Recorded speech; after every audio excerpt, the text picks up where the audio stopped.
propose peut-être d'abord, c'est bien vous installer sur votre chaise. On va prendre un petit temps pour se recentrer.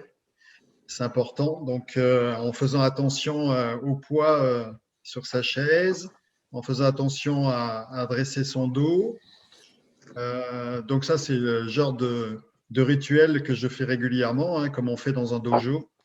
C'est une manière de faire une parenthèse entre les événements qu'on a eus préalablement dans la journée et puis pour se préparer à découvrir de nouvelles perspectives. Donc, il faut toujours avoir ce petit temps de temporisation. C'est important. C'est comme je dis, même quand on passe dans un bureau, on ouvre une porte, ben, c'est une manière déjà de se recentrer pour se préparer à autre chose.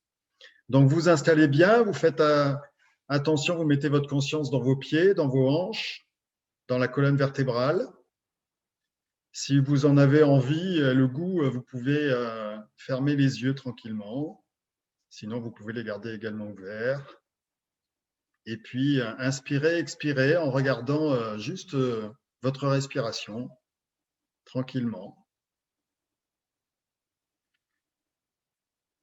Voilà, si vous avez besoin de prendre une grande inspiration, de soupirer, faites-le, mettez-vous à l'aise. Demandez-vous comment vous aimeriez vous sentir, comment vous sentez.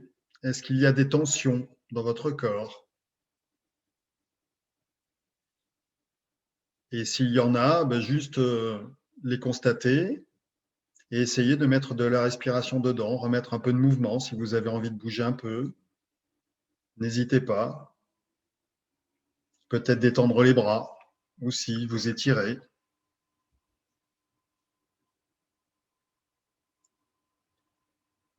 Donc mettez-vous à l'intérieur de vos sensations et donnez-vous la capacité de vivre l'expérience agréable que vous aimeriez vivre, avoir. Et ressentez peut-être aussi le mouvement avec la respiration de la cage thoracique qui peut s'ouvrir sur l'inspiration et se refermer sur l'expiration.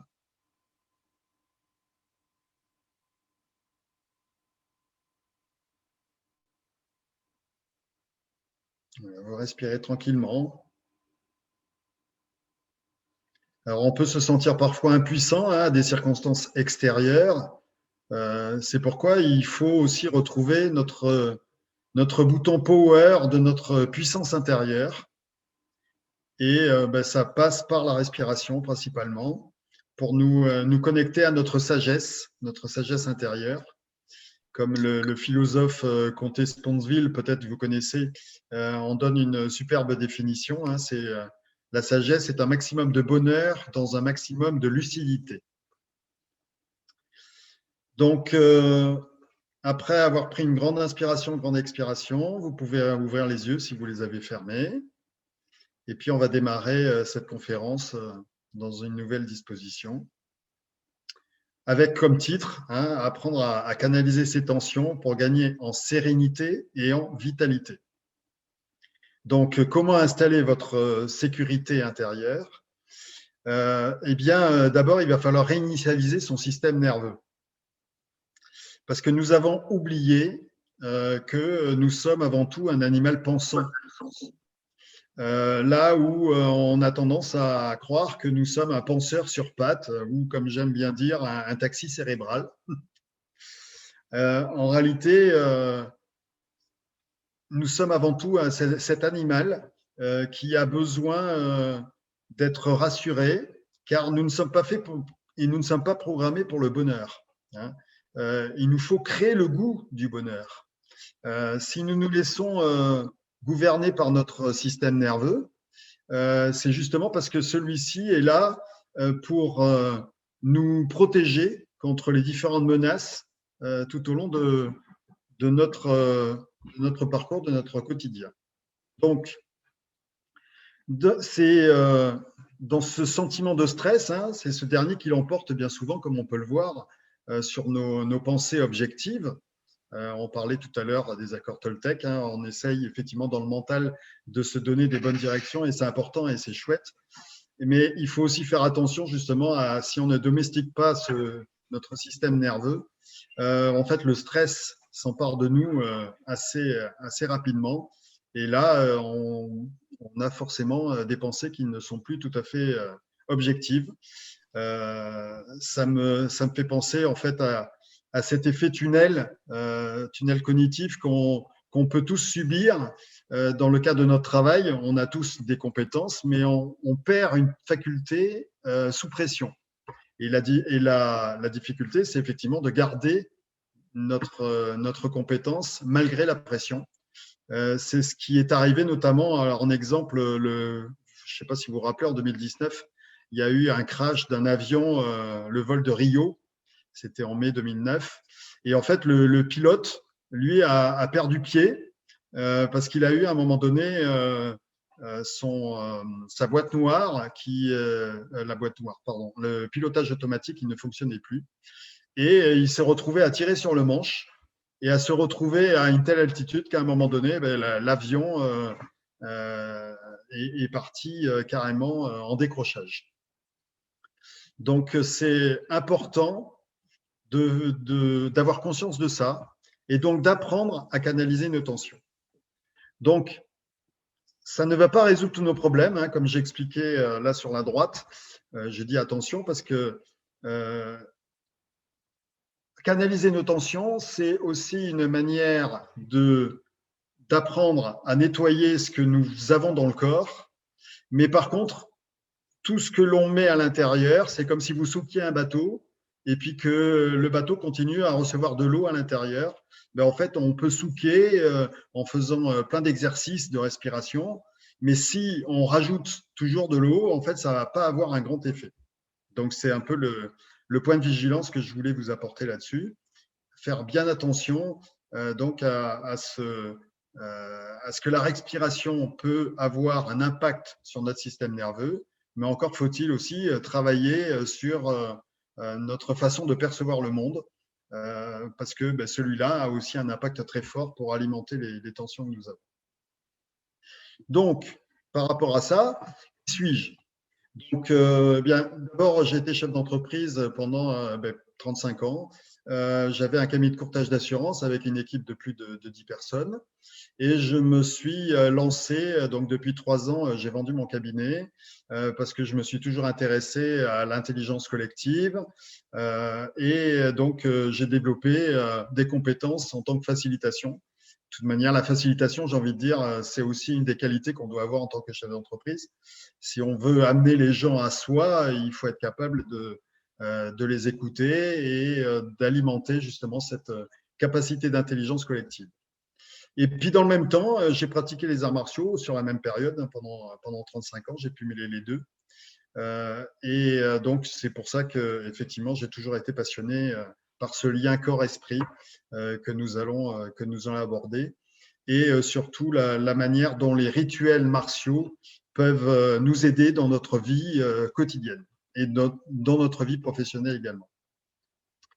Donc, comme vous êtes nombreux, hein, on ne va pas passer sur la présentation de chacun, mais peut-être vous pouvez vous demander si vous-même vous avez des trucs ou des rituels pour entretenir vos fameuses compétences émotionnelles.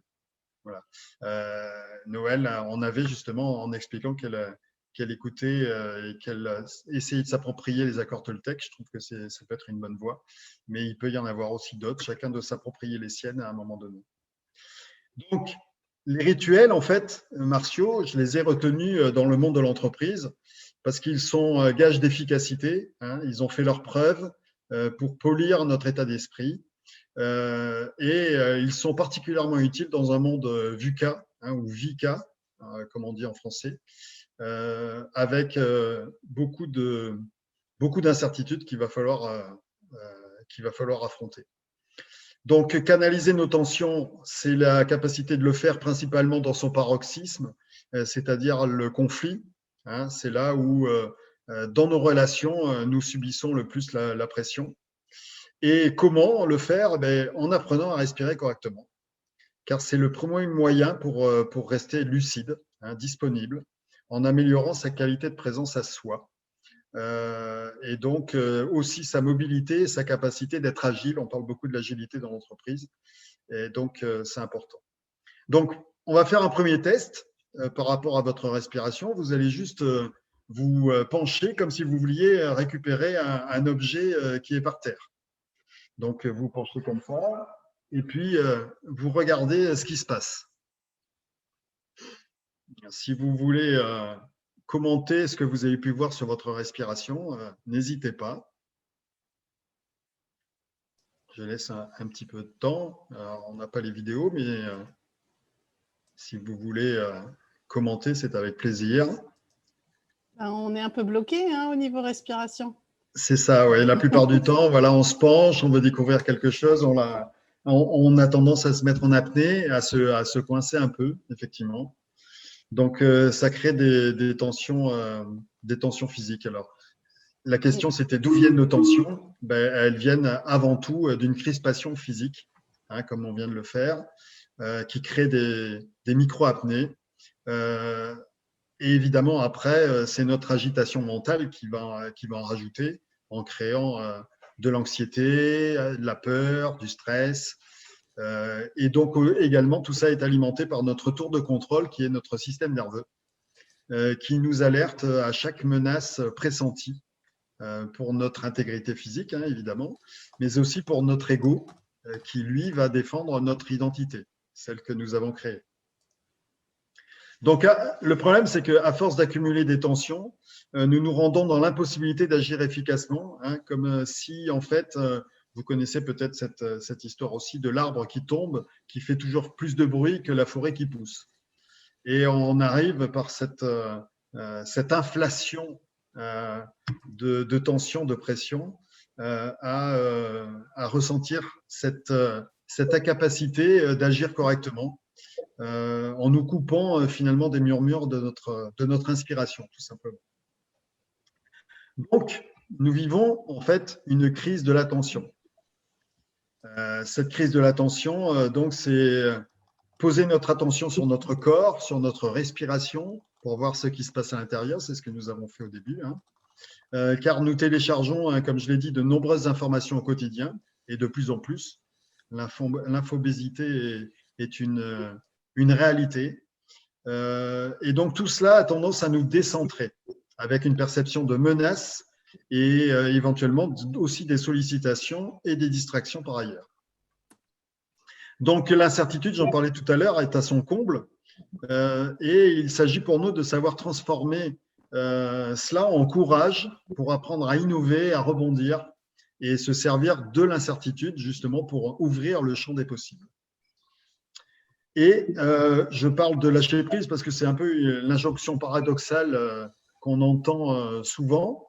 C'est cette fameuse double contrainte où on vous demande d'être dans la spontanéité, par exemple. Alors, comment être spontané si c'est une injonction? C'est un peu compliqué. Et pour le lâcher prise, c'est un peu pareil. C'est la tendance au développement personnel qui amène cela. Mais accepter le changement, pactiser avec nos limites, avoir confiance en la vie et en nous, sur le papier, ça peut paraître simple, mais notre résistance est relativement tenace et elle opère depuis notre plus tendre enfance, en fait, si on regarde bien. Donc, pourquoi est-ce si difficile de renoncer à tout contrôler? Et puis, quel obstacle se dresse devant nous? C'est notre fameux cerveau. Avec notre ego, d'une part, qui protège notre identité, qui, lui, agit souvent en réaction, en fonction des informations qu'il a retenues, qu'il a filtrées. Et ces informations ont une part souvent du réel, mais pas seulement. En fait, il y a une part issue aussi de notre futur imaginaire et une part liée à notre passé symbolique. Donc, finalement, à notre transmission parentale, culturelle, et qui génère un certain nombre de croyances. Tandis que je parle du soi, le soi, c'est ce qui nous harmonise, ce qui nous positionne sans jugement, sans comparaison, en étant finalement dans une action proactive et intégrative. C'est pour ça que je mets le « nous » entre parenthèses. Donc, c'est finalement ressentir que que nous ne sommes plus dans la dualité. Et quand nous sommes bien alignés, ça veut dire aligner le soi et l'ego, en fait, notre part de réel représente finalement un tiers par rapport à notre part imaginaire et par rapport à notre part liée au passé. Et au sein de ce triptyque, en fait, le soi doit tenir le centre pour que nous ne laissions pas gouverner par les désirs de notre ego ou passer malheureusement par les réactions de notre système nerveux. Donc, comment on fait pour ça? Il faut calmer notre système de défense naturel. Et c'est ça le plus difficile. C'est lui qui envoie des informations sensitives au cerveau. Et on a regardé en fait qu'il y a beaucoup plus d'informations qui remontent du corps vers le cerveau que le cerveau qui amène des informations dans le corps. Donc ces informations-là, c'est lui qui par contre les interprète et qui crée après des stratégies que nous avons mis en place dès notre plus jeune âge et que nous avons adoptées pour nous protéger à un moment donné. Sauf que des fois, cette stratégie ne correspond plus à la réalité et ne nous convient plus. Donc, la meilleure façon de reprendre la main sur nos réactions corporelles est la respiration. Pour équilibrer en fait nos deux leviers, comme je l'indique sur la gauche, qui sont le système orthosympathique et le système parasympathique, le système vagal. Donc, le système orthosympathique, c'est notre système qui joue le rôle d'accélérateur, tandis que le système parasympathique est celui qui est la pédale de frein en diminuant notamment notre rythme cardiaque, donc en nous calmant. Et le bon fonctionnement de ces deux derniers systèmes assure une régulation correcte de notre homéostasie corporelle. Donc notre homéostasie, c'est notre équilibre physiologique. Et c'est de là que doivent partir toutes nos décisions. Et ce n'est pas toujours le cas. Donc, par rapport à ça, nous avons une accumulation de stress, comme je l'ai dit, une fatigue souvent importante, des chocs émotionnels, une douleur qui peut devenir chronique. Et tout cela a des effets sur notre système végétatif. Avec le maintien dans le temps de la situation, on va dériver vers la neurotonie, qui définit un déséquilibre durable de notre système nerveux autonome. Et les symptômes dépendront du système prédominant. Donc, il y en a qui vont se retrouver plus dans le système sympathique. Ils vont se retrouver avec des tensions musculaires, de l'agitation, de l'oppression, même de la tachycardie parfois, ou de la nervosité. Et d'autres qui, à l'inverse, vont être dans le système parasympathique dominant. Et eux vont être plutôt dans la procrastination, la tendance dépressive, l'anxiété, avec des maux d'estomac, des malaises. Voilà. Donc, tout cela va dépendre de la tendance que nous avons. Pour cela, il faut agir sur notre système nerveux autonome. Et pour cela, il faut respirer pour accéder à notre nerf vague, qui est le nerf crânien, en fait, un des plus longs de notre système nerveux, et qui régule notre système parasympathique. Donc, c'est la voie principale pour développer cet équilibre. Et cela va permettre d'augmenter son rôle de frein ou, à l'inverse, de diminuer son activité pour laisser place au système orthosympathique de manière à ce qu'on puisse agir aussi plus rapidement. Et tout cela, on peut l'influencer par la respiration, puisque l'inspiration, c'est un moyen de développer le système sympathique et l'expiration est un moyen de développer la partie parasympathique. Donc, ceci explique l'efficacité de la respiration sur différents troubles. On en parle de plus en plus.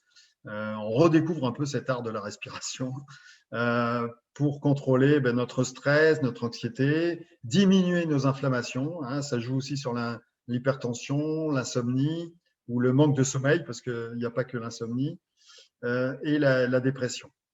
Donc, il est essentiel, comme je le dis, de muscler notre tonus vagal, qui est la capacité de jouer avec nos systèmes parasympathiques. C'est comprendre qu'en fait, notre inspiration comme notre expiration est liée à notre rythme cardiaque. Si nous sommes dans un bon tonus vagal, quand on inspire, notre rythme cardiaque doit légèrement augmenter. Si à l'inverse, on expire, notre rythme cardiaque doit, lui, diminuer. Et donc, il y a des études, là, j'ai rencontré il y a quelque temps le professeur au CNRS à Bordeaux, Laurent Arsac, qui a fait quelques études cliniques, qui s'occupe de sportifs de haut niveau et qui mesure cette variabilité cardiaque parce que ça permet de voir l'état de fatigue du sportif. Et donc, si à un moment donné, la variabilité diminue, la capacité de s'adapter va diminuer aussi. Et ce qui est valable pour un sportif est valable pour nous aussi. Hein. Donc, il s'agit de muscler cette capacité justement à nous adapter à l'effort, à nous adapter à la pression, à ce qui nous est demandé. Voilà. Donc, il est important de la mesurer au repos, hein, parce que ce n'est pas dans l'effort qu'on peut véritablement s'en rendre compte. Et c'est un bon marqueur de fatigue.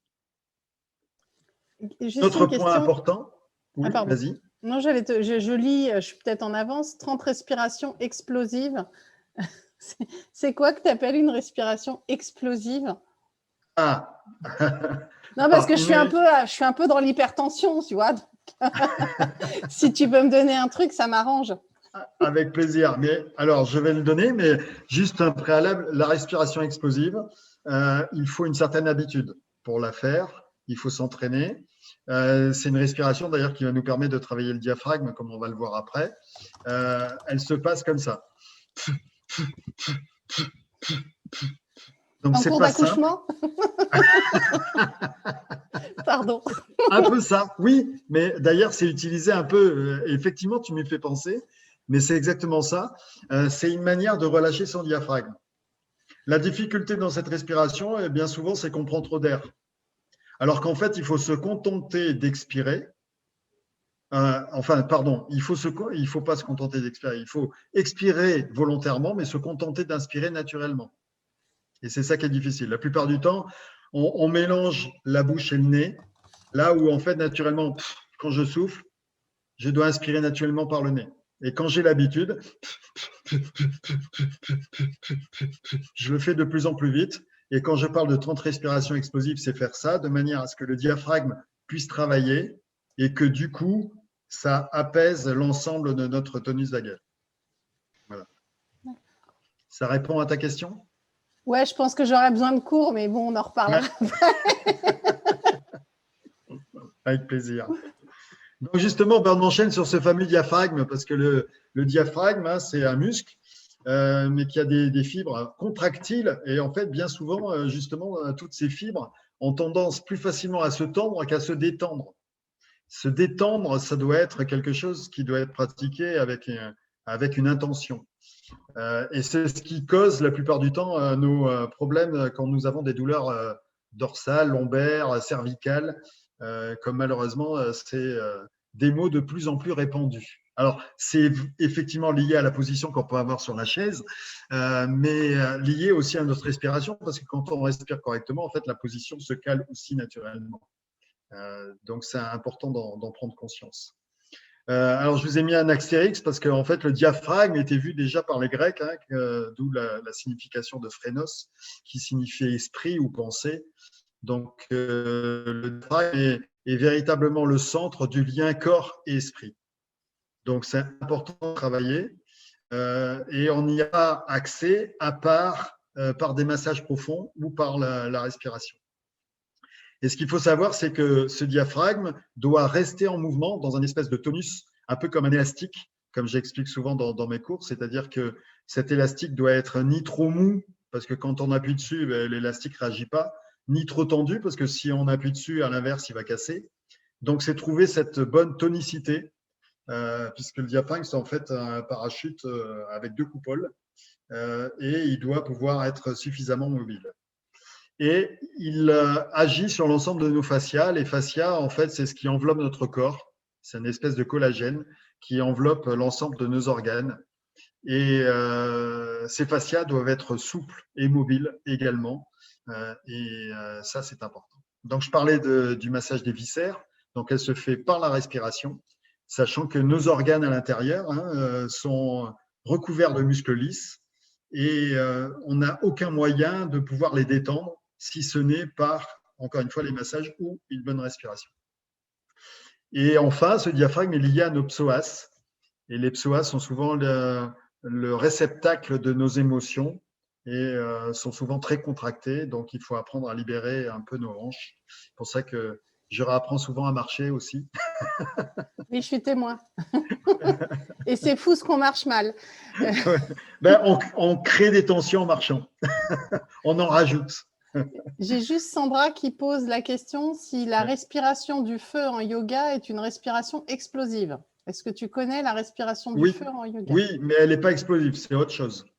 La respiration du feu, comme son nom l'indique, elle a pour but d'augmenter la température corporelle.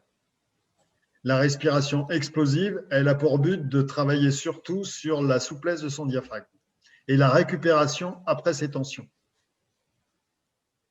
Donc, ce n'est pas le même but. Mais respiration du feu, très très bien aussi. De toute façon, nous le verrons, il y a plein de techniques de respiration.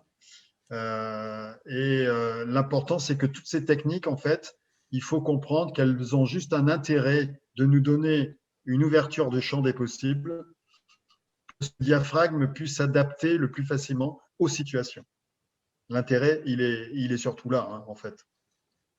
Donc, il ne faut pas se cantonner à quelques techniques, c'est bien de les varier régulièrement pour effectivement continuer à progresser. Donc si je résume ton slide, si je me mets à bien respirer, j'ai plus de problème de lombaire, plus de problème de cervical et plus de problème de hanche. C'est ça. Ok. Ouais, parce que tu vas aligner ton squelette, parce qu'en fait, ce n'est pas que la respiration elle-même, c'est que le squelette va s'aligner. Et donc, du coup, la capacité d'auto-guérison de ton corps va pouvoir se mettre en place. Tu vas sortir du système de compensation. Parce qu'en fait, nos muscles, quand ils sont trop sollicités, c'est parce que le squelette s'est déplacé et qu'on tire un peu trop sur une partie de notre corps et les muscles sont en tension de manière permanente et créent ce genre de problème. À partir du moment où tu respires correctement et que tu fais attention à ta posture, mais normalement ça va ensemble, à partir de là, le poids, la gravité va couler naturellement autour de notre squelette. On va moins solliciter nos ligaments et nos muscles. Et donc, du coup, les tensions vont diminuer et tous les aspects nocifs vont aussi disparaître. C'est vraiment notre pouvoir d'auto-guérison, hein. On l'a tous, mais sauf qu'on a tendance à l'oublier. On est plutôt dans un système, au lieu d'être préventif, comme je dis souvent, on est dans un système souvent curatif. On va voir quelqu'un une fois qu'on a mal, au lieu de nous poser la question si déjà là, comme on est, il n'y a pas des choses à corriger qui nous faciliteraient la vie. Voilà. Donc, comment évacuer ces tensions? Alors, c'est le problème de ne pas les reconnaître, hein, parce que souvent, en fait, quand on a trop de tensions accumulées, comme je viens de t'expliquer, hein, Noël, ça s'accumule, ça fait des couches, des couches, des couches.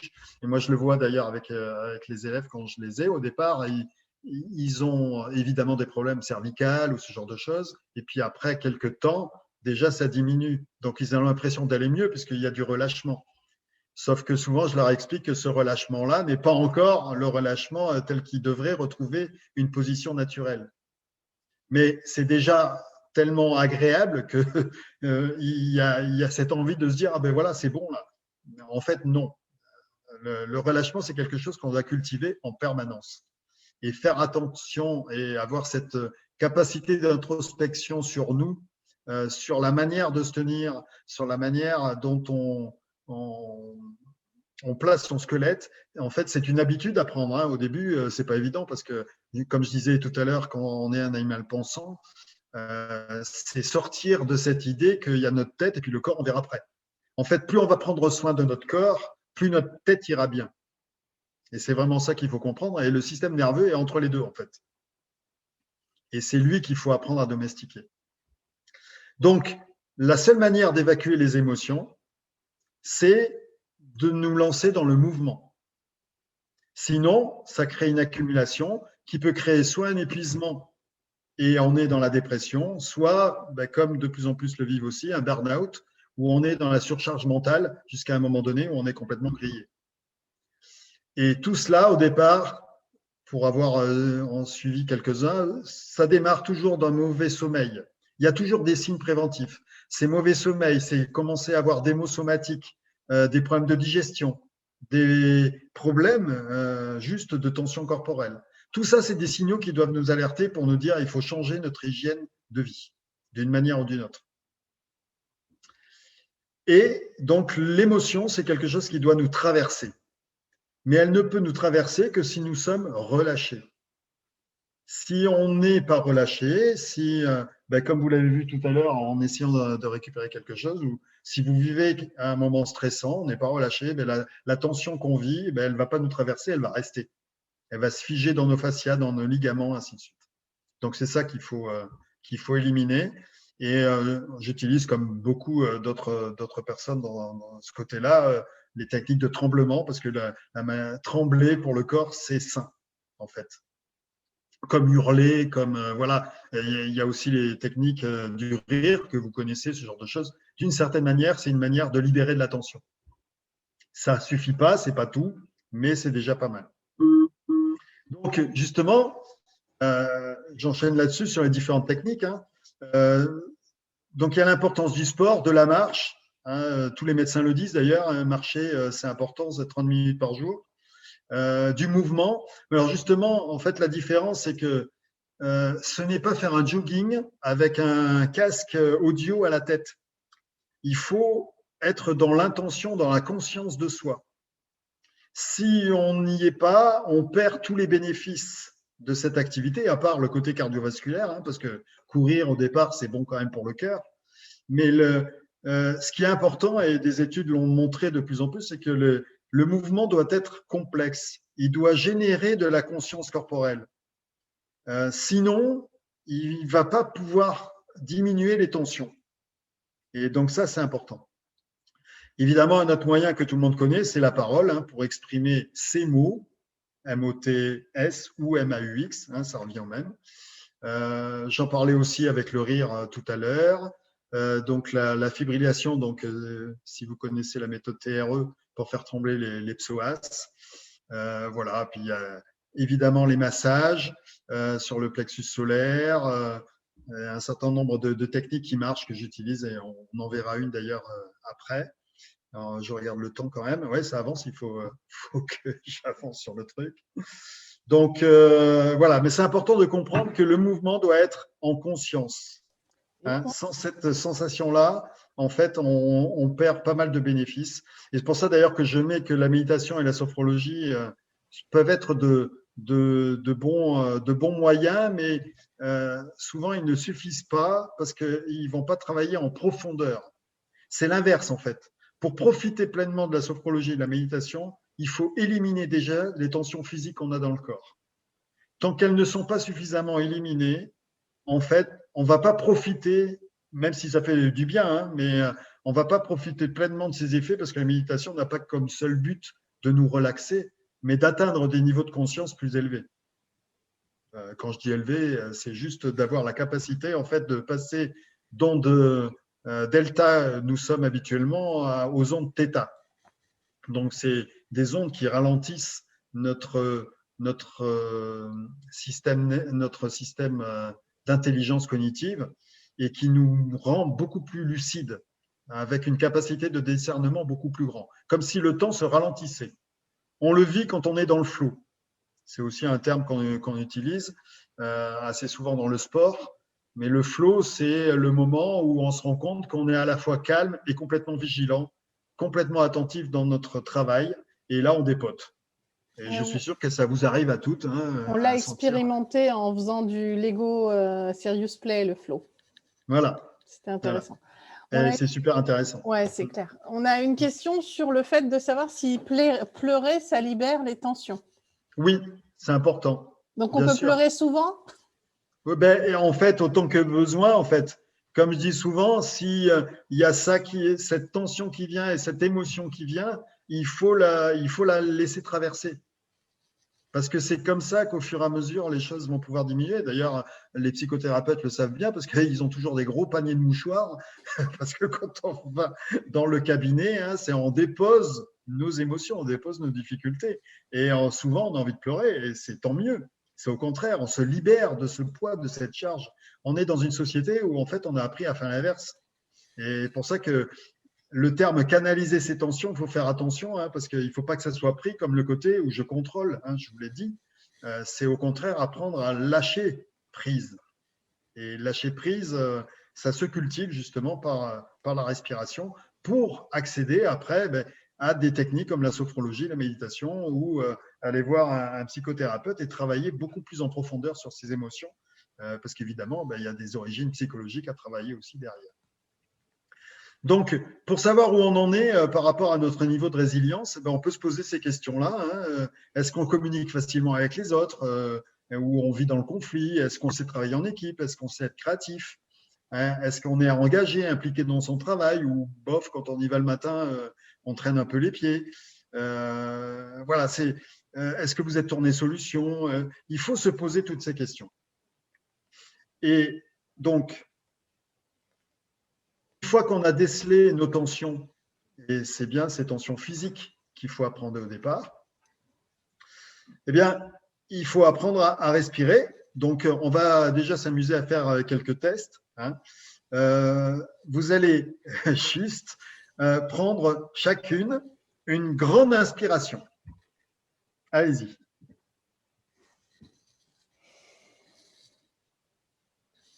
Et maintenant que vous l'avez fait, ce que j'aimerais, c'est avoir juste un petit retour pour savoir d'où vous avez senti que l'inspiration venait.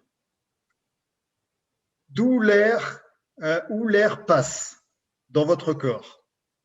Est-ce que c'est les poumons qui gonflent ou vous avez senti d'autres choses? Alors, moi, là, ce coup-ci, c'était les poumons, mais tu me connais, d'habitude, c'est plutôt le ventre, donc je ne sais pas. Donc, sinon, on a beaucoup de réponses sur… alors, beaucoup de réponses, j'ai quoi? J'ai poumons, côte flottante et le ventre en remontant jusqu'à la poitrine, poumons, ventre. Voilà. Ventre et côte, poumons. Ok. Donc, c'est… Enfin, on respire avec les bons organes. Ouais. C'est déjà bon signe. C'est vrai qu'on respire avec les poumons dans tous les cas, mais c'est se rendre compte qu'en fait, on est composé c'est 70% d'eau, je crois. Hein. Donc, dans l'eau, il y a l'oxygène, en fait. Et on n'a pas que les poumons. C'est là où, en fait, on l'oublie aussi. Et plus on apprend, d'ailleurs, moi, je m'en rends compte, hein, plus je travaille ma respiration, plus je développe des sensations de respiration qui vont dans tout le corps. Et là, au départ, ce qu'on doit apprendre à ressentir, en tout cas quand on inspire, c'est sentir pas seulement le ventre qui gonfle, mais sentir les côtés aussi et le dos. Oui, c'est en fait une vision à 360. Hein? Je vous confirme, on peut respirer avec le dos. J'y arrive pas, mais on peut, je l'ai vu faire. Et c'est ça qui protège d'ailleurs notre squelette aussi. Hein? Donc c'est pour ça qu'il faut apprendre ça. Donc voilà, la bonne respiration, c'est en fait quand le diaphragme qui est ici, il descend, en fait, il met une pression sur le système digestif, hein, évidemment.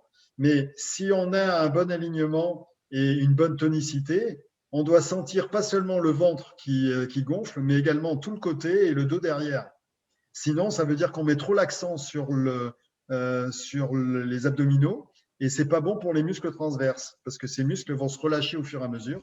Et comme je le dis à chaque fois, pour les femmes, ce n'est pas bon parce que ça peut créer des descentes d'organes. Donc, il faut vraiment éviter ça. Voilà. Donc, ça, c'était pour la… C'est cool, tu nous prends par les sentiments. Ouais. Donc, il faut bien sentir que effectivement, ça démarre en bas. Vous pouvez mettre aussi les mains sur les côtes. Alors, certaines l'ont déjà senti puisqu'elles l'ont mentionné. Mais normalement, quand on doit inspirer, on doit se rendre compte que les côtes s'élargissent. Et après, le thorax, lui, doit se retrouver en montant légèrement, en roulant les épaules en arrière. Voilà les 3 parties de la respiration. Et le dos, il intervient à quel moment, là? Alors, au début, en fait, quand tu inspires, tu dois sentir que le dos gonfle. Et après, ça vient dans les côtes. Et après, ça vient dans les clavicules. Bon, j'ai encore du taf. Hein. Ouais. Mais disons qu'après, on a en fait ce sentiment de protection qui fait que ce n'est pas qu'un sentiment, c'est une réalité. Je le démontre d'ailleurs dans mon dojo la plupart du temps. C'est que même dans les chutes, même dans les choses qui nous arrivent, ou les agressions physiques, en fait, on a cette enveloppe qui nous protège. Et donc, c'est pour ça que c'est important de bien respirer. Et en même temps, c'est ce que je disais en introduction, ça augmente notre sentiment de puissance intérieure, un peu comme la super souris qui gonfle ses poumons, parce que elle se sent super efficace. Et c'est pas qu'une image, parce que c'est réellement ça. S'il y a une chose qu'on ne peut pas enfermer, c'est notre respiration. On peut pas même si on vous met un poids dessus, il y aura toujours la capacité de respirer. C'est un mouvement naturel. Ouais, ouais. Je t'inviterai à notre atelier, tu verras. Oui, bah oui. De toute façon, je crois que là, c'est mort pour que j'arrête. Hein. Il va falloir y retourner. Donc, ce que vous allez voir également, un autre test. Alors, je vais prendre un chronomètre. Bon, j'ai Laetitia qui est en train de faire une crise de nerfs inversée. Elle n'arrête pas de bâiller et elle sent bien que sa respiration, elle va jusqu'au cervical. Hein. C'est bon. C'est bien. Je vais prendre mon chrono et vous allez compter votre cycle respiratoire sur 1 minute. Je peux pas, je connais la réponse. Je peux pas. Mais même si tu connais la réponse, tu peux quand même le faire. Ouais, mais je vais tricher. C'est pas grave. Parce que c'est pour vous, en fait. Donc, ce qui est important, c'est surtout que vous vous rendiez compte où vous en êtes. C'est important. Donc, je vais vous faire un top, 1, 2, 3 partez. Et à partir de là, vous faites un inspire, un expire. C'est un cycle. Et vous comptez le nombre de cycles. Et quand je vous dirai stop, on verra à combien vous en êtes. Ça marche? Allez, 1, 2, 3, go.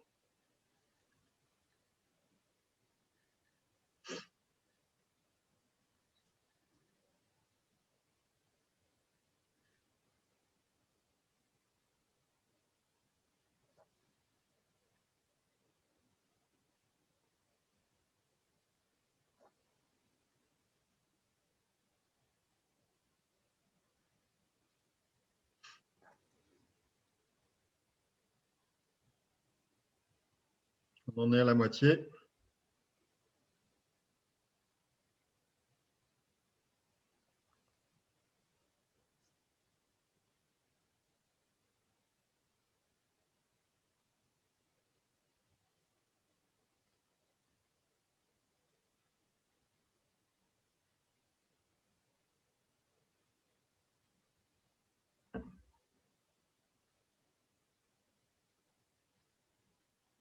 Top.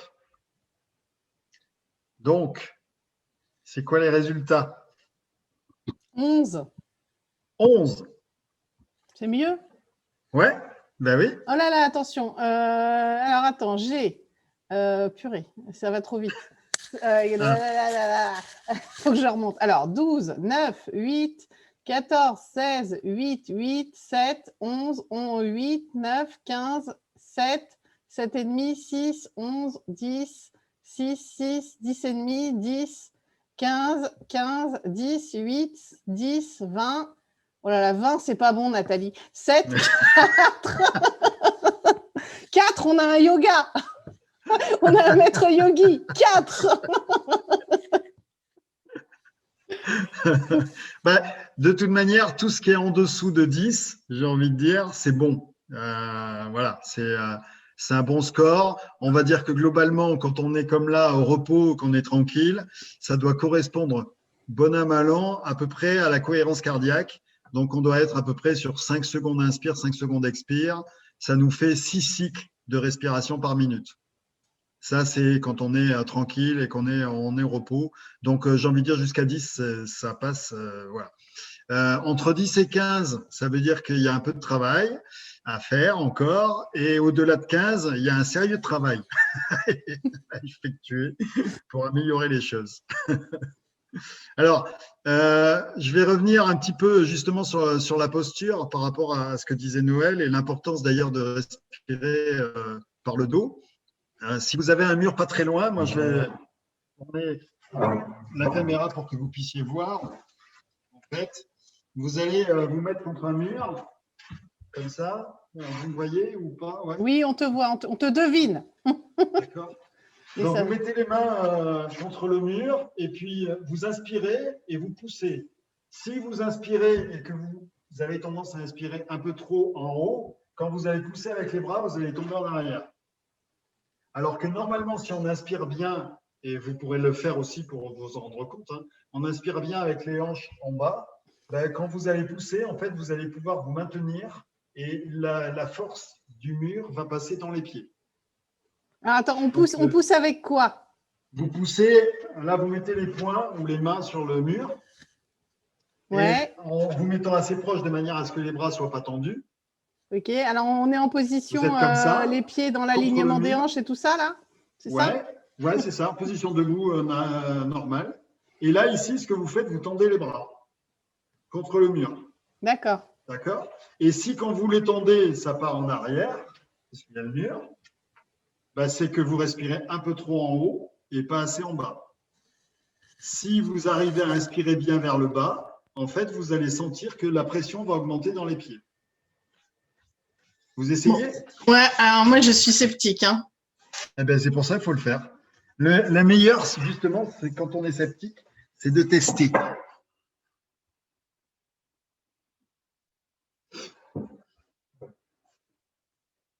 Tu as testé? Donc, je pars en arrière, hein, on est bien d'accord? Ah, ouais, et tu as essayé quand même en inspirant un peu plus bas pour voir? Avec les mains plus bas, c'est ça? Ben oui, non, pas les mains. Toi, tu inspires en essayant d'inspirer plus bas, dans les hanches.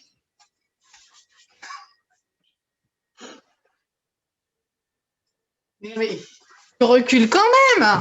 Ah, ben c'est que c'est encore trop haut. Alors, est-ce qu'il y en a d'autres qui ont essayé et qui ont vu des différences? Alors, attends, toc, toc. Il y a une question sur savoir. Il y a sensation forte d'ancrage.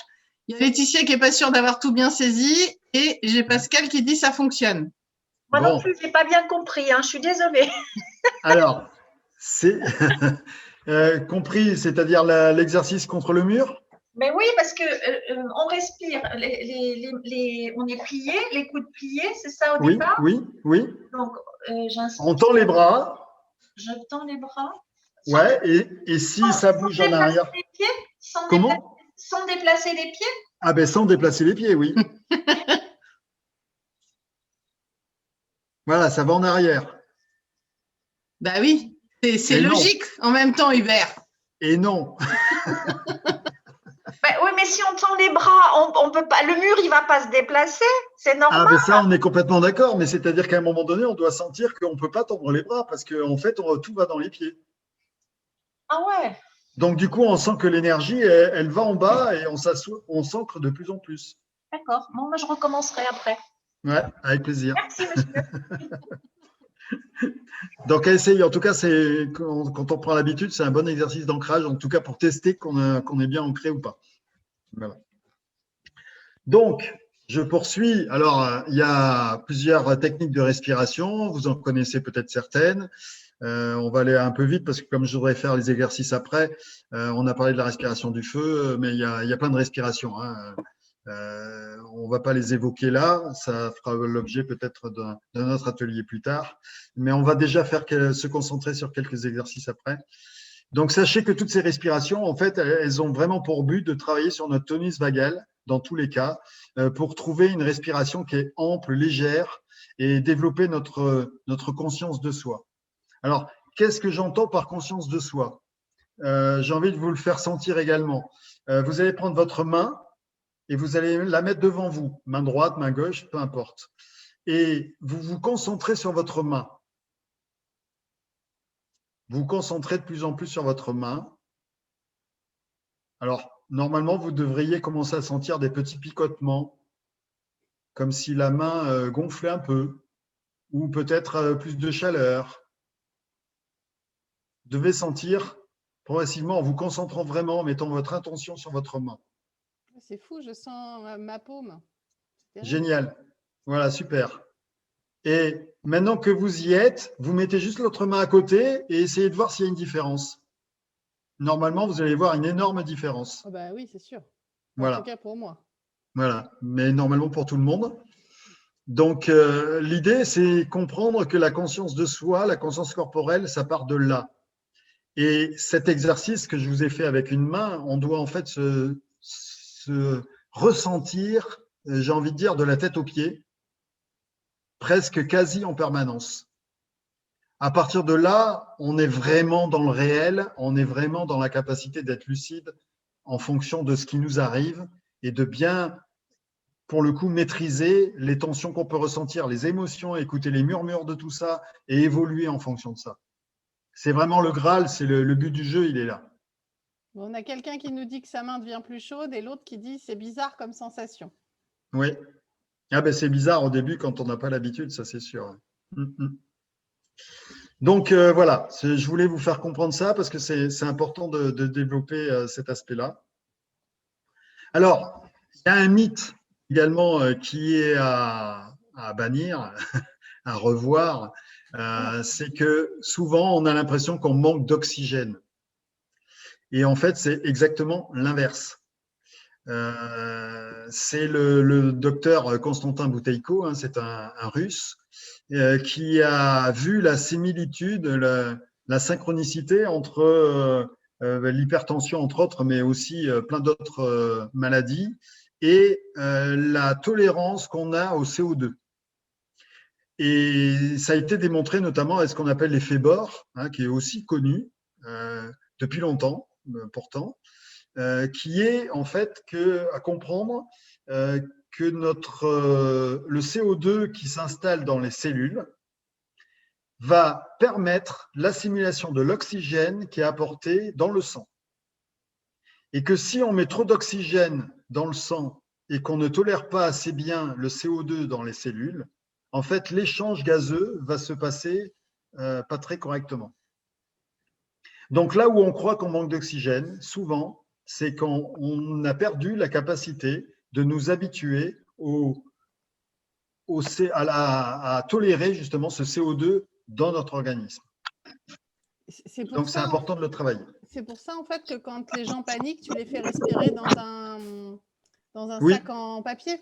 Entre autres, absolument. Ouais, entre autres. Alors, un bon test par rapport à ça et qu'on peut faire aussi rapidement, vous faites juste une inspiration, une expiration et vous coupez votre respiration et vous regardez, vous comptez le temps que vous restez en apnée. Alors, sur une apnée vide, pas une apnée pleine, hein, donc j'inspire, j'expire et là, je coupe.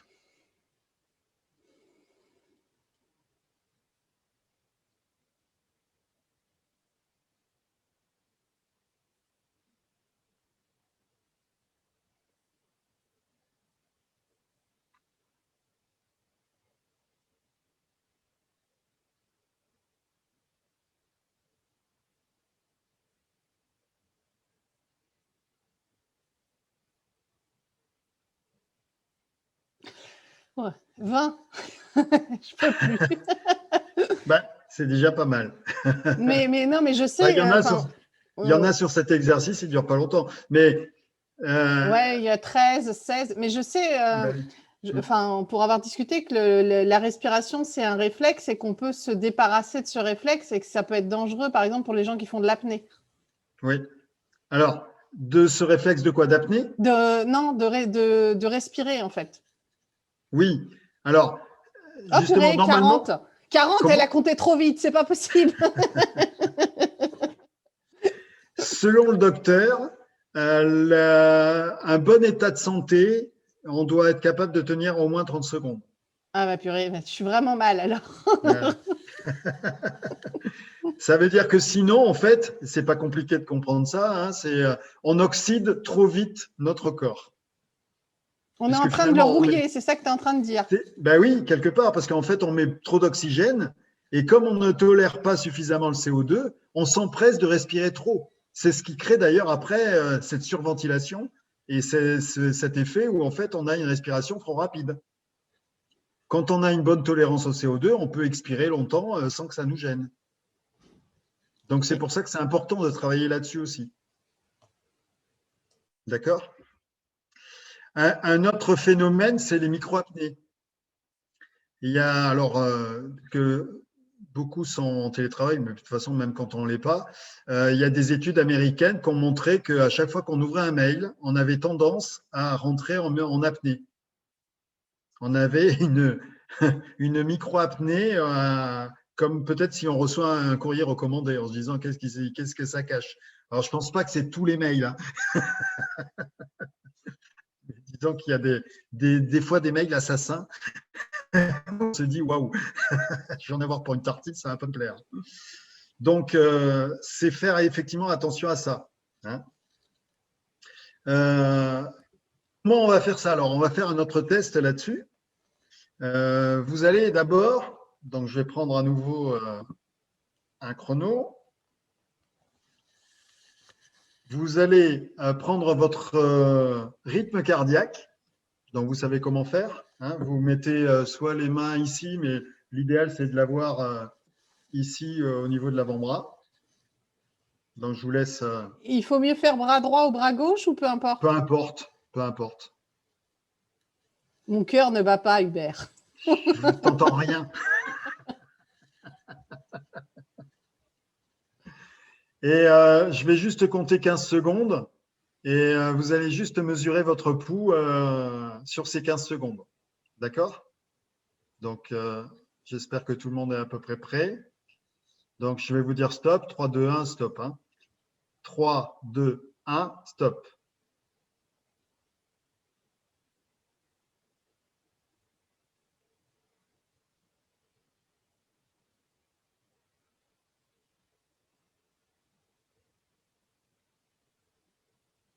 Stop.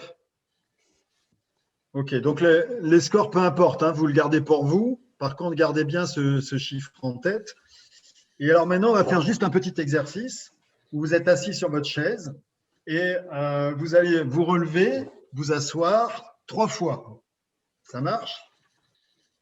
Juste 3.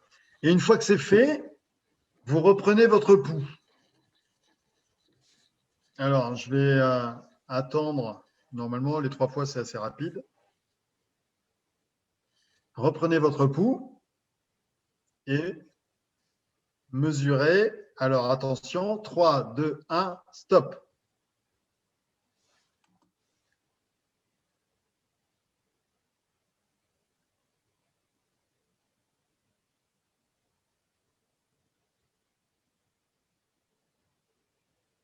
Stop. Alors, est-ce que ça a augmenté? Moi, oui, mais pas de beaucoup. D'accord. Normalement, ça doit avoir à peu près augmenté pour tout le monde. Augmenter d'une pulsation. Ouais, ok. Alors, maintenant, on va faire la même chose avec juste une différence.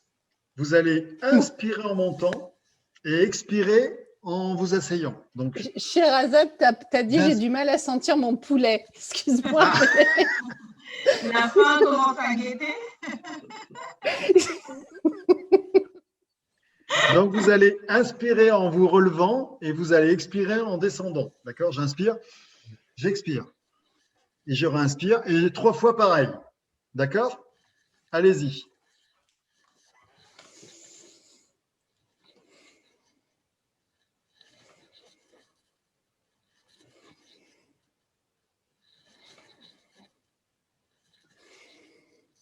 OK. Et normalement, reprenez votre pouls. Alors, 3, 2, 1, stop.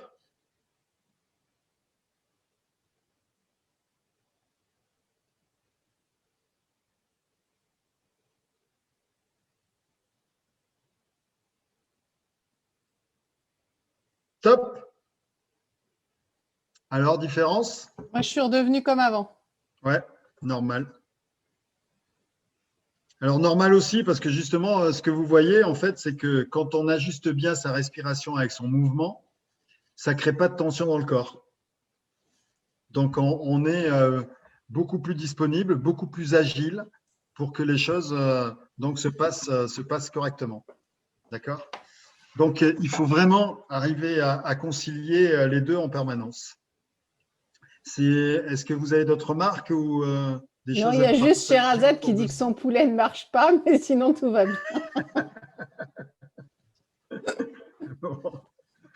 Donc, si on ne veut pas de stress, ben, on respire et surtout on expire de manière à utiliser la pédale de frein, donc diminuer son rythme cardiaque. et éviter les micro-apnées. Hein. Donc ça, c'est très important. Donc, en fait, il faut qu'on réapprenne complètement à respirer. Ouais, ouais. Parce qu'en fait, il y a deux aspects. Hein. C'est comprendre que la respiration, ça sert à titre préventif. C'est ce qu'on a pratiquement évoqué tout le temps. Mais aussi à faciliter la récupération. Puisque comme vous l'avez vu, ben, le fait de respirer correctement, même en bougeant, vous a donné un rythme cardiaque normalement plus bas que celui que vous avez fait tout à l'heure en vous levant et vous asseyant sans que je vous donne aucune consigne. Puisque naturellement, sans vous en rendre compte, vous avez dû bloquer votre respiration. Donc au début, il faut réapprendre à respirer en conscience par rapport à ça pour que ça redevienne naturel. Parce que c'est ce que fait souvent naturellement un enfant. Mais le problème, c'est que par les tensions qu'on accumule au fur et à mesure, comme j'explique depuis le début, dans le diaphragme, ainsi de suite, on perd cette capacité-là. Et en vieillissant, évidemment, c'est pire. Donc, si on veut travailler sur notre longévité, il faut aussi travailler notre respiration. On s'en aperçoit, puisque dans le règne animal, hein, plus les animaux respirent lentement, plus ils vivent longtemps. La tortue, la baleine, voilà, ils ont des cycles respiratoires très, très bas et vivent très, très longtemps. Par contre, un chien, un chat qui a un rythme respiratoire très élevé, ça ne vit pas très, très longtemps. Donc, d'où l'intérêt d'apprendre à diminuer sa respiration.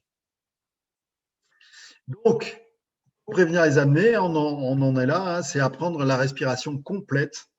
Donc, une respiration complète, c'est comme je disais, je reprends, c'est on prend la respiration dans les hanches, on doit la sentir à 360 degrés autour de sa taille, monter le long de la colonne vertébrale, faire grandir les côtes et enrouler petit à petit la clavicule, donc avec les épaules qui partent légèrement en arrière. Donc, dans ce sentiment où, d'ailleurs, des études ont montré aussi que quand on est comme ça, on est en pleine confiance. Hein, la confiance vient aussi avec l'attitude, donc liée aussi à la respiration. Voilà, donc une astuce aussi pour vous aider là-dedans, c'est quand vous avez des escaliers à monter, pour éviter de vous essouffler, ce que vous pouvez faire, c'est respirer plus vite au départ. Faire des inspire-expire assez rapides et vous verrez que du coup, vous serez beaucoup plus à l'aise pour monter les marches. Un autre truc aussi, on s'est rendu compte aussi dans des études récentes que le cerveau intégrait plus facilement les informations qu'on doit enregistrer sur de l'inspiration. Voilà. Donc, pourquoi ? Parce que ça active notre système orthosympathique, donc notre système de vigilance, donc on est mieux concentré. D'ailleurs, dans les techniques que j'ai montrées tout à l'heure où je ne me suis pas attardé, il y a la respiration en boîte, qu'on appelle aussi respiration au carré. C'est une respiration utilisée par notamment les Navy Seals, qui sont on va dire, un peu comme le GIGN chez nous, donc des gens d'intervention. La respiration au carré, c'est une respiration où en fait on inspire, on se met en apnée, on expire, on se met en apnée, donc sur un même temps, ça fait un carré, de manière à équilibrer parfaitement notre système orthosympathique et parasympathique. Et pour arriver à cette fameuse sensation de calme, vigilance, qui paraissent contradictoires, mais qui en fait ne le sont pas. D'accord ? Donc, pourquoi inspirer par le nez ? Parce qu'on me pose souvent cette question-là. Attends, il y a une question par rapport avec le masque. Comment bien respirer avec un masque ? Tu étais un peu là dans la thématique du jour. Ouais. Respirer correctement avec un masque, c'est compliqué. Il faut surtout apprendre du coup à respirer lentement. Parce que si on respire trop, en fait, le problème, c'est que là, pour le coup, on avale du CO2 au lieu de prendre de l'oxygène. Et donc, ce n'est pas bon non plus à l'usage. Donc, il vaut mieux éviter. Quand je vois des personnes qui conduisent avec des masques, alors que franchement, ils sont dans leur voiture, a priori, ça ne risque rien. Il faut éviter au maximum, à part dans les endroits où on n'a pas le choix. Mais quand on est en pleine nature, non, il faut profiter pour respirer du bon air frais parce que c'est important. Et donc, la respiration, elle sera d'autant plus importante avec un masque à partir du moment où on saura respirer de manière tranquille avec une inspiration et une expiration longue. Voilà. Donc, c'est un travail, hein, c'est un entraînement, ça ne se fait pas tout seul. Moi, quand j'ai démarré, j'étais comme vous, je ne tenais pas mes apnées. Même le cycle de cohérence cardiaque, 5 secondes, 5 secondes, ce n'était pas toujours évident. Maintenant, j'arrive à faire des respirations, un cycle sur 1 minute. Donc, je fais 30 secondes inspire, 30 secondes expire. Donc, ce n'est pas le but du jeu de le faire. Ce n'est pas une performance en soi. Je ne dis pas par rapport à une compétition, je le dis surtout par rapport au fait que quand on en est là, ça veut dire qu'il est beaucoup plus facile de respirer sur 7-8 secondes sur un inspire et 7-8 secondes sur un expire, du coup. Et on se sent nettement moins envahi, moins angoissé, moins anxieux. Moi, je le sens véritablement sur ma physiologie. Ça change énormément de choses dans l'appréhension de ce qu'on vit de l'extérieur. Donc, c'est ça qui est important. Et respirer par le nez, donc, c'est important parce que le nez, c'est un système de filtration et qui, comme je l'indique, hein, vous pouvez le lire, pour moi, a l'effet principal que j'ai mis en dernier, de pouvoir utiliser l'oxyde nitrique qui est dans nos sinus, ou qu'on appelle monoxyde d'azote, hein, c'est la même chose, qui améliore nos fonctions pulmonaires et qui a aussi une capacité d'améliorer notre système immunitaire. Donc, respirer par la bouche, c'est nous priver de ce système naturel. Et aujourd'hui, on parle de système immunitaire à essayer de renforcer. C'est d'autant plus important de travailler la respiration par le nez. D'accord ? Voilà. Donc, et en plus, donc, je l'ai mis aussi en dernier, c'est que les performances cognitives qui passent par le nez, a priori, seraient bien meilleures également parce qu'il y aurait un lien entre le cortex olfactif, nos amygdales et notre hippocampe. D'accord ? Donc, c'est ce que je vous disais aussi tout à l'heure par rapport à ça, sur le fait de retenir les choses plus facilement pendant l'inspiration. Donc, voilà, c'est important. Donc, je l'ai dit également, nous sommes le plus souvent intoxiqués à l'oxygène hein, et pas au CO2. Donc, faire attention à respirer de manière plus lente. Donc, essayer de prendre des temps de pause. Alors, la cohérence cardiaque, c'est bien, mais ce n'est pas suffisant en soi pour travailler ces muscles respiratoires. Il faut aller au-delà. Donc, essayer d'avoir des respirations lentes, au moins sur 10 secondes inspire, 10 secondes expire. Ce qui vous rendra la cohérence cardiaque beaucoup plus efficace après. D'accord ? Voilà. Et suivre des indications de montres, de systèmes numériques, comme il y en a de plus en plus, ça peut être une bonne aide au départ, mais moi, je vous invite à ne pas le suivre, dans le sens où, en fait, on n'est jamais pile poil à 5 secondes. Il y en a, ils vont être à l'aise à 4,5 et d'autres à 5,5. Donc, on n'est pas à 5 secondes pile, alors que quand on suit l'application, on va se forcer à faire les 5 secondes. En plus, ça monopolise pas suffisamment les sensations internes. Parce que c'est toujours pareil, il faut arriver à se connecter à ce qui se passe à l'intérieur de nous. Et si on suit une application, on est plus distrait parce que l'application nous recommande. Donc, voilà, c'est des vrais exercices à voir. Alors, donc du coup, on va enchaîner là-dessus. On va faire quelques exercices. Je vous en avais prévu. Alors, il est 19h45. On ne va peut-être pas faire les 5, mais au moins en faire quelques-uns. Donc, déjà, vous vous mettez dans une position correcte. Donc, sur la chaise, toujours pareil. Les pieds bien positionnés. Et vous allez inspirer sur 4 secondes et expirer sur 4 secondes. Donc, quand je dis secondes, vous le faites à votre rythme. Hein, donc, vous pouvez compter avec les doigts juste comme vous le sentez. L'important, c'est que vous soyez à l'aise avec cette respiration-là. Pourquoi je fais démarrer avec 4 secondes inspire, 4 secondes expire? Parce qu'il sera plus facile de trouver un moment de calme en faisant ça que démarrer directement à 5 secondes, 5 secondes, qui, quand on est dans de l'anxiété, là, ce n'est pas le cas ce soir, mais quand on l'est, c'est beaucoup plus difficile. Dire à quelqu'un qui est tendu, fais 5 secondes inspire, 5 secondes expire, tu vas voir, ça va aller mieux. C'est pas vrai, ça va pas marcher parce qu'elle ne peut pas y arriver. Donc, je vous conseille de démarrer plus bas. Et puis, au fur et à mesure que ça va mieux, vous pourrez augmenter votre temps d'inspire et votre temps d'expire. Donc, faites-le. Je vous laisse 1 minute pour tester ça. Donc, vous inspirez.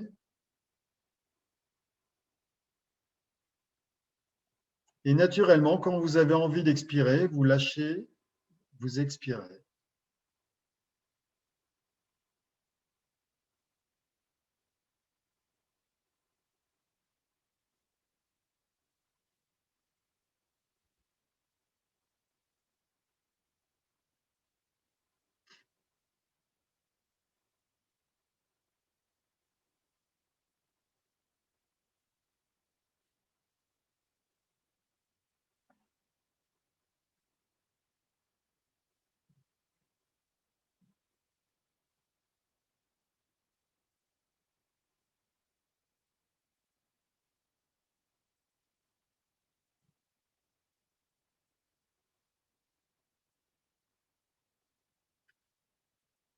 Alors, est-ce que vous avez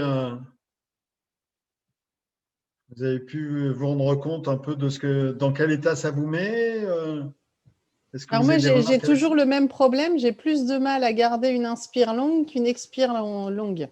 Ouais. Alors, c'est pour ça qu'il vaut mieux équilibrer. Hein.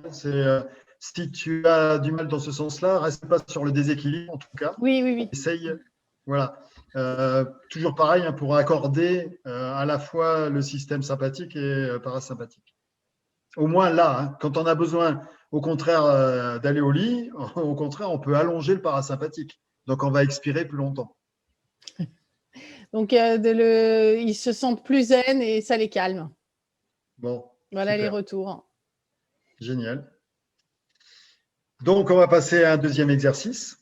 Hein, c'est la respiration complète. Donc là, ce qu'on va essayer de faire, c'est essayer effectivement d'aller de plus en plus bas. Donc, vous faites la même que tout à l'heure, quelque part, mais en essayant de l'allonger davantage et de sentir les 3 zones. Donc, sentir en bas, à la limite, juste au niveau des hanches, du bassin, sentir les côtes s'ouvrir, sentir les clavicules se mettre en arrière, et pareil dans l'autre sens.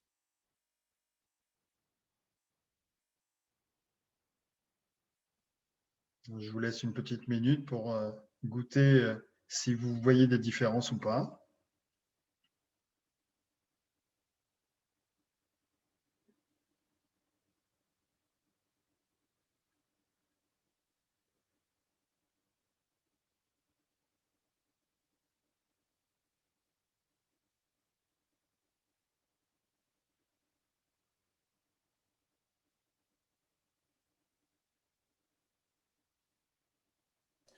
En tout cas, ça baille. Hein. Ça baille, ouais, ben ça relâche. Donc, moi, je ne comprends pas parce que je sens le dos frémir, Ouais. mais à la fin, pas au début.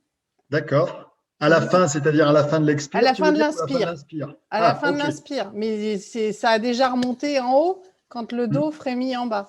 D'accord. Ben, écoute, c'est déjà un début. Parce que ça veut dire que ça bouge. Ben oui.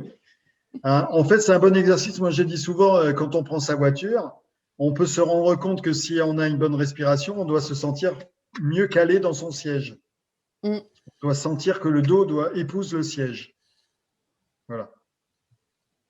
Et sinon, d'autres différences ou Alors, on a juste la pression s'échappe comme un ballon qui se dégonfle. Ouais. Et puis, Laetitia qui s'endort, mais bon, eh ben, il y a déjà tout à l'heure, donc là, on l'a perdu, c'est tout. On va faire la respiration du feu, là. Ok. Ce qu'il faut sentir aussi dans la respiration, c'est qu'en réalité, on a 4 temps, et ce n'est pas un temps d'apnée, mais c'est un temps de rebond. Vous devriez sentir, et notamment à la faveur de cette respiration complète, que j'inspire, et là, à la fin de l'inspiration, j'ai comme un temps où il ne se passe rien, et le diaphragme commence à bouger dans l'autre sens, et du coup, c'est comme si ça appelait l'air et que j'expirais. Et du coup, hop, en bas pareil, c'est en train de descendre et de remonter. Et vous devez sentir ce mouvement qui fait qu'entre les deux, il y a un rebond. Et c'est ce rebond qui est aussi agréable et qui doit être important aussi à goûter. Je ne sais pas si vous l'avez ressenti. Alors moi, oui, parce que je l'attends, je le connais Ouais. maintenant. Ouais. Après, on a plein de gens qui disent qu'ils sont détendus de chez détendus. Hein. Et Bon, on me tant fait mieux. remarquer que moi aussi, je baille. Génial. J'espère que ce n'est pas la conférence qui vous endort. Non, non, pas du tout. Alors, un autre, Et tiens, d'ailleurs, qui va moins vous détendre au début, mais celui-là, ça après, va pas être davantage. possible. La position, c'est pas pour moi, là. Hein. Non? Ah. Alors, ce que vous allez faire, vous allez inspirer en contractant au maximum tout le corps, Ah, j'aime pas ça. de la tête aux pieds. Donc, j'inspire, je contracte en me mettant en apnée et j'expire et je relâche tout. On fait une deuxième fois, j'inspire, je contracte les cuisses, les mollets, le ventre, les abdos, le dos, les épaules et je relâche. Une troisième fois, j'inspire et je relâche. Maintenant, scannez votre corps un peu pour voir si vous ressentez des choses différentes. Moi, j'aime pas cette respiration-là. J'aime pas le fait de contracter. J'ai l'impression de Ouais. rester, de pas me détendre assez après. D'accord. Donc, tu veux dire que tu te détends moins après? Ouais, Et entre la première et la troisième fois, il n'y a pas de différence. Tu te non. contractes plus même. Oui, je contracte plus et du coup, je me décontracte moins. Mais D'accord. il y en a qui disent que ça leur donne le tournis, d'autres qui ont plus d'attention, qui baillent plus. Voilà. D'accord. Mais enfin, je sais que moi, c'est une technique qu'on m'avait appris pour aider au sommeil et je ne trouvais pas que ça m'aidait. Mais après, Non. Alors, pour le sommeil, c'est pas ce que je recommande parce que le contracté, au départ, excite quand même l'orthosympathique. oui, bah oui. Voilà. Donc, voilà. Bon, alors, il y a quelqu'un non. qui compare ça à son accouchement. Oui. Ah ouais, aussi, Voilà. c'est vrai. Pression côté droit à la tête et des tensions dans le dos, mais qui ne se sont pas forcément relâchées avec l'expire. D'accord. OK. Mais le but de cet exercice-là, au départ, c'est surtout de se rendre compte là où sont nos tensions. Parce qu'effectivement, quand on se contracte, déjà, on va voir qu'il y a certains éléments qui sont plus contractés que d'autres. Oui, ça, oui. Et quand on va relâcher derrière, en fait, on ne va pas tout relâcher. Il y a des endroits qui ne vont pas rester. Et même dans ton cas, comme tu disais, Noël, des fois, ça augmente. Mais il faut que tu vois ça comme une bonne nouvelle, entre guillemets. C'est-à-dire que ces zones-là qui sont restées contractées, c'est les zones particulièrement sur lesquelles il va falloir que tu travailles pour Super. justement Oh, atteindre un niveau de surprise, mon relâchement. dos, mon cervical, les trapèzes. Ah, c'est ça là, comme par hasard. Bon, ben voilà. Donc, ce que je vous propose pour être un peu plus décontracté maintenant après ça, c'est un dernier exercice, c'est sur la respiration visuelle. Donc, vous allez juste fermer les yeux pour vous mettre un peu en bonne disposition. Toujours pareil, en maintenant votre posture et puis juste m'écouter en essayant de vous focaliser sur votre inspire-expire naturellement à votre rythme. Donc, quand tu dis ça, on est d'accord, on ne force pas la respiration, Non, c'est notre pas respiration du tout. naturelle. Hein. Naturel. Votre naturel à vous.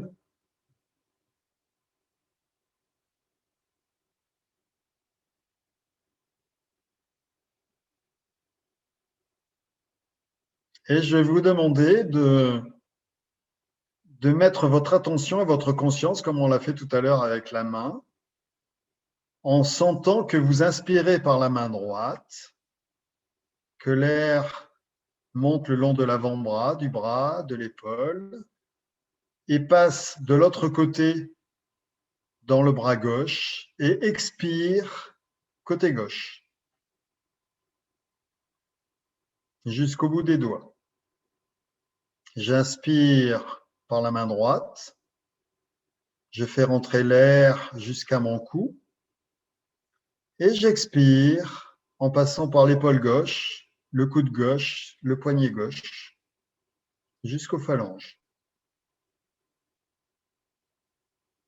On inspire toujours de la main droite.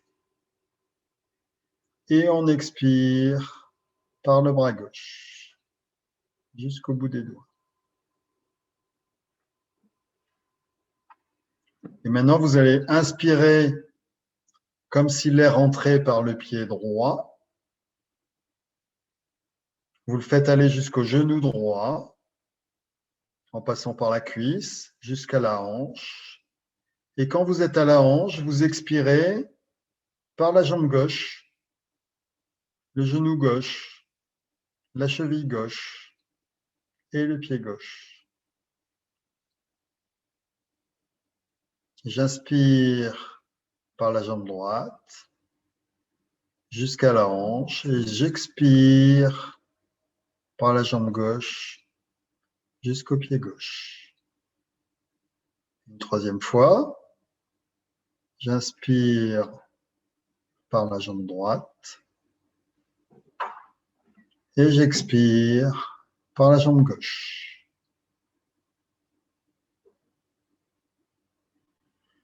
Et maintenant, on va faire l'inverse. Vous allez inspirer par la jambe gauche et expirer par la jambe droite.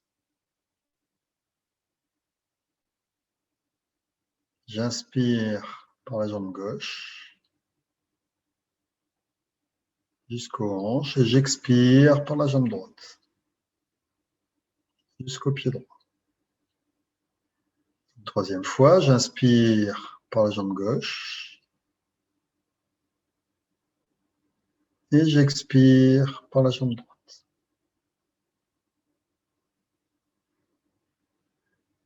Et vous remontez doucement le long du bras gauche en prenant l'air de la main gauche jusqu'à l'épaule gauche en passant par le cou, les épaules et vous expirez de la main droite.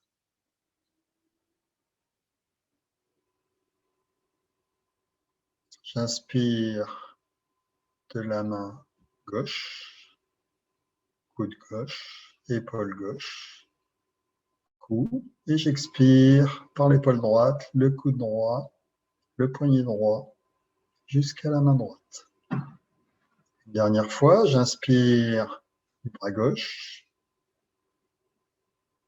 et j'expire du bras droit. Et vous reprenez juste une ou deux respirations normales par le thorax en sentant l'air gonfler par le ventre, les côtés et en remontant doucement jusqu'au cou. Et vous expirez comme si vous enfonciez dans votre chaise.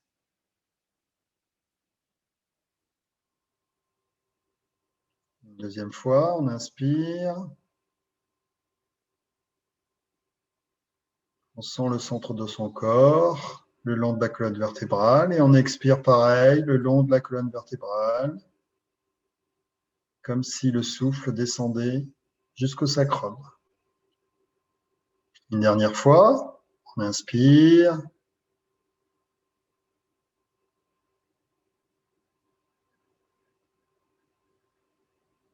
Et on expire tranquillement.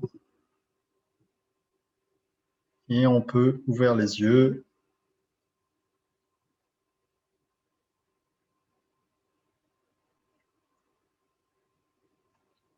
Bon, je crois qu'on les a toutes perdues là. Ouais. Ça détend vachement. Est-ce que ça fait du bien? Ouais. Ben là, on travaille, c'est un départ pour travailler bien la conscience de soi en fait. On perd dans le sens où effectivement le mental se déconnecte. Mais par contre, si vous faites attention, vous vous rendez compte que vous habitez votre corps, vous le sentez bien. Bien mieux en tout cas qu'au départ. Oui, non? Oui, si. Ouais. Si. De toute façon, c'est bon. ce qui passe. Et il y en a qui disent avoir l'impression d'avoir des membres engourdis, d'autres des sensations de fraîcheur et beaucoup de détente. C'est ça. Super. Super. Bon, ben voilà. Donc, j'en avais un cinquième, mais il est l'heure, hein, il est 20h passé. Donc, on va peut-être passer aux questions-réponses aussi. On aura d'autres occasions de le faire. Donc, en conclusion, hein, c'est des exercices pratiques simples, comme je l'indiquais. pour éliminer les tensions du corps, puisque ce qui est important, c'est d'abord de travailler sur ces tensions corporelles, de domestiquer son système nerveux, parce que c'est une meilleure préparation pour après pouvoir travailler sur notre cerveau. Et donc, il faut réguler notre tension nerveuse, tension physique et notre excitation mentale, comme je l'ai indiqué, pour optimiser nos choix, puisque le but du jeu, c'est quoi? C'est qu'à partir du moment où on est beaucoup plus calme, en fait, on se rend compte que on ouvre le champ des possibles sur nos différentes stratégies. On peut acquérir de nouveaux comportements, de nouveaux apprentissages, découvrir de nouvelles choses, être beaucoup plus curieux, plus enthousiaste.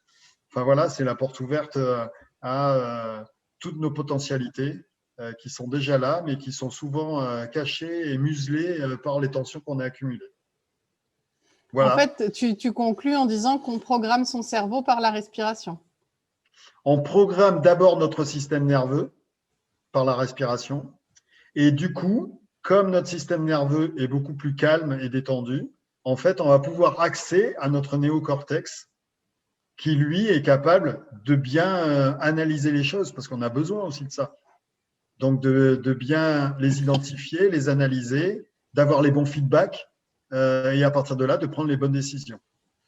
Mais souvent, en fait, sans s'en rendre compte, on a des tensions qui font que ça freine cette fluidité. Et c'est pour ça que dans notre vie, des fois, on a l'impression que ce n'est pas fluide et qu'on a du mal à trouver les solutions.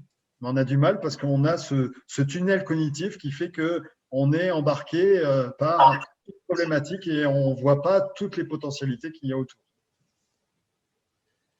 C'est souvent ce que je montre dans mon dojo où on peut avoir une clé, on peut avoir un problème à un moment donné identifié, mais en fait, on ne se rend pas compte de tout l'espace et la respiration en particulier qui peut nous redonner déjà plein d'air et plein de solutions que la situation au départ ne nous montre pas.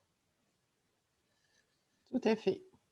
Voilà. Donc, on en a quelques-unes qui nous quittent. Est-ce qu'il y en a qui ont des questions? Vous pouvez rouvrir vos micros. Non, elles sont endormies, ça y est, on les a perdues. Donc, merci pour votre participation en tout cas. Donc, si vous voulez, moi j'organise des ateliers, alors souvent dans mon dojo, mais là j'en aurai peut-être en visio aussi que je suis en train de préparer. Donc, si ça vous intéresse, je vous ai mis mon mail. Il suffit que vous m'envoyiez un petit mail de votre côté pour que je puisse enregistrer le vôtre et pouvoir vous faire part des ateliers quand ils seront en ligne ou quand je ferai les propositions également en présentiel. Si ça vous intéresse, voilà, c'est avec plaisir que je vous transmettrai mes différents événements. Bon, ton dojo, il est un peu trop loin pour moi. Il faut qu'on trouve un coin pour faire un truc à Mérignac. Il faut en créer un deuxième, une succursale, c'est ça? C'est ça. C'est ça. Non, mais c'est vrai que c'est super pratique. Moi, enfin, je ne sais pas si Carole est encore là, mais on a fait des tests avec Hubert sur le lâcher-prise. C'est juste génial. Alors, par contre, je ne sais pas où on a l'écho du retour de ce que je dis, mais voilà, c'est vraiment hyper impressionnant. Ben, merci Noël, en tout cas. Mais non, mais c'est vrai. C'est juste magique de voir à quel point, en lâchant prise, en fait, on garde le contrôle. C'est ça, oui, c'est ça. C'est le principe chinois de non-action qui est difficile. C'est ça. Alors, Christelle, pour toi, c'est peut-être pas très… C'est intéressant, effectivement, elle demande où est le dojo. Il est à Villeneuve-d'Ornon. Oui. Alors sinon, je fais aussi, j'organise des fois des ateliers en entreprise, donc c'est aussi possible de le faire en entreprise. Pour des groupes, ça peut se faire aussi. Ce qui est bien aussi, c'est de pratiquer en effet régulièrement. Ouais. Mais là, je prévois des modules de formation pour justement s'entraîner sur des passages de 15-20 minutes avec des exercices. Et chaque semaine, d'alimenter avec de nouveaux exercices pour petit à petit se sentir bien dans son corps, développer sa conscience corporelle, comme vous l'avez vu tout à l'heure. Petit à petit, comme on apprend dans les arts martiaux, en fait, à danser sous la pluie, en fait. Le but du jeu, c'est malgré les turbulences extérieures, se rendre compte qu'on a cet espace en nous de sérénité, de lucidité qui peut être sauvegardé en permanence.